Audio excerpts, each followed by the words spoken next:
Hey guys, what's up? I got to see an early screening of Transformers 1, and now I'm going to give you my thoughts. I'm going to try to be concise. I have a lot to say, but I don't want to drop any spoilers, even though I'm really excited about a few things that happened in the movie, and I would love to talk about them. Maybe that's a conversation for later, because I don't want to spoil any of this for you. All right, so I'm going to start off right here. I'm just going to give my thoughts straight up. This is the best Transformers movie I have ever seen. Listen, I actually really enjoy the first Michael Bay movie. The second one's okay, too. After that, they get a little wonky. Till Bumblebee, which is a really good movie. But this one, as a fan from the 80s, someone who has been into the Transformers fairly in-depth since the 80s, I was so pleased with what I watched here. I don't even know how to express all of that. The animation is great. The scenery, the way they did Cybertron, the whole thing is amazing. And I don't want to give too much away, but there is a subtle morph of the characters throughout the movie. Not just physically the way they appear, but the way they sound, which I will get into that here in a second. This movie looks fantastic. Like, you can give me more of this all day.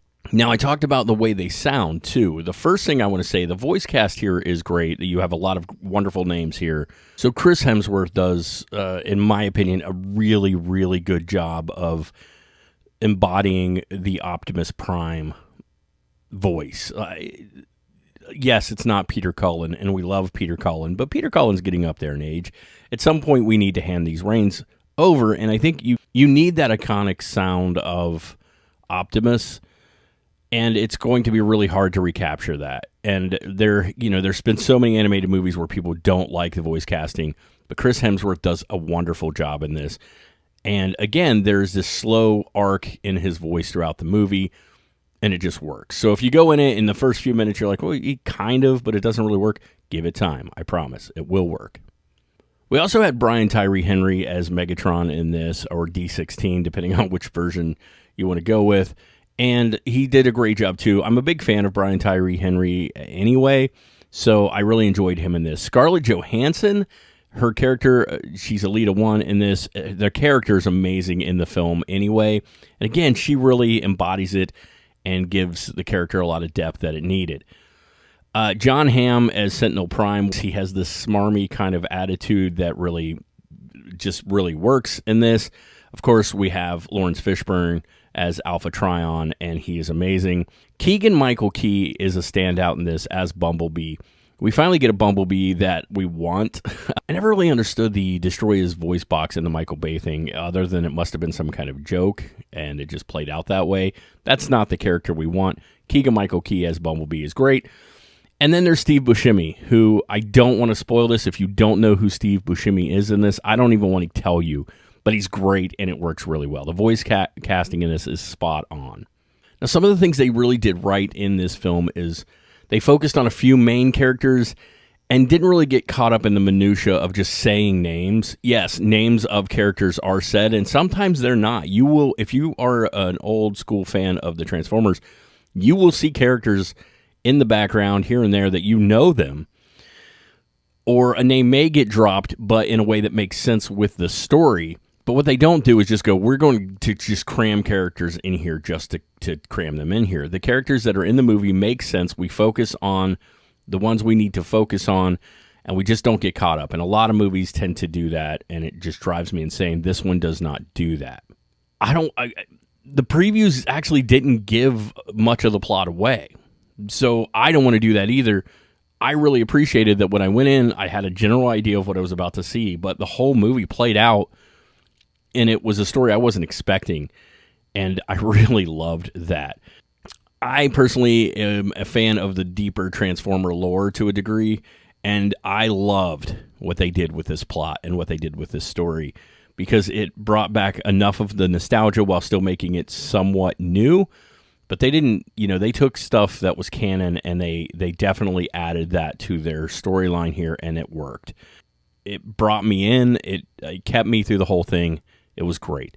The slow evolution towards becoming bad, the way a certain main character went from immature to sort of stoic, I was on board. I bought a plate, man, and I went back for seconds because this really just The character development was amazing. For an animated movie, like, you don't always know what you're going to get. And this one, they did what they needed to do. This movie was dark, and they didn't shy away from that darkness. And they didn't, deliver some watered-down kids film. Kids are going to love this, but the adults are going to enjoy this too, because this keeps the tone that it needs to keep. It's dark enough. I mean, this is a tale of war and of people betraying people. That's dark. Those are dark themes, and they didn't shy away from that. There's violence in here. We'll talk about that if you want. There's death in this. There's death, and that death in this is as graphic as you can get for robots, I guess. There's no blood, but there is graphic death scenes in this. But it's not going to scare kids, and adults are going to really appreciate this. There's a war going on, so it makes sense. So I really want to talk for a second about the pacing of this movie, because that was really well done too. It told a complete story in an hour and 44 minutes or whatever. I never felt like it was rushed. I never felt bored. I think they hit all the numbers they needed to hit to tell the story the way they needed to tell it. The action and the humor played really well together, and you felt a genuine connection to these characters. You were invested in them by the end of this movie. You wanted to know where this story was going to go. I don't think there was any point where you were just like, all right, I don't associate with this character. You've added him in, and I don't care about him. They did a really good job of making you care about all the characters in this film. So the score to this. Now, I'm a big score guy. I will listen to the music because, for me, music can help propel a movie. It can really help tell the story. And the score in this was wonderful. It fit really well. I actually took a few minutes to just listen to what was going on in the background. All the sound design, all the score, it was great. Look, I really liked this movie. I think it was wonderful. I expected to like it, but I really, like I said, I didn't know what I was about to get into. I mean, those previews, they didn't tell you too much about the plot, and honestly, I was pleasantly surprised with what I received. Look, if you're even somewhat of a Transformers fan, then you need to see this, and you need to go see it in theaters, because I think you're going to appreciate what they have done. Michael Bay was involved with this. Steven Spielberg was involved with this. And it's like they went, let's give him a more OG Transformers tale, but let's start at the beginning. And I am super excited to see where they're going to go with this. Maybe you're just looking for a good action film with humor tied in. Absolutely, go see it. I mean, you're probably going to enjoy this movie. Guys, I really appreciate it. Hopefully this review was good and not just too babbly. Please drop a comment below. Are you excited to see this? Maybe you've gotten to see it. It comes out on the 20th, so it comes out in a couple of days, guys. Maybe you've got to see it. Let me know your thoughts down below. Let me know what you hope to see, and then come back and let me know after you see it what you thought of it altogether. Please, please, please share this video, and of course, subscribe. This film gets a high recommendation for me. I might have to go watch it a second time. You guys should go watch it too, and stay awesome.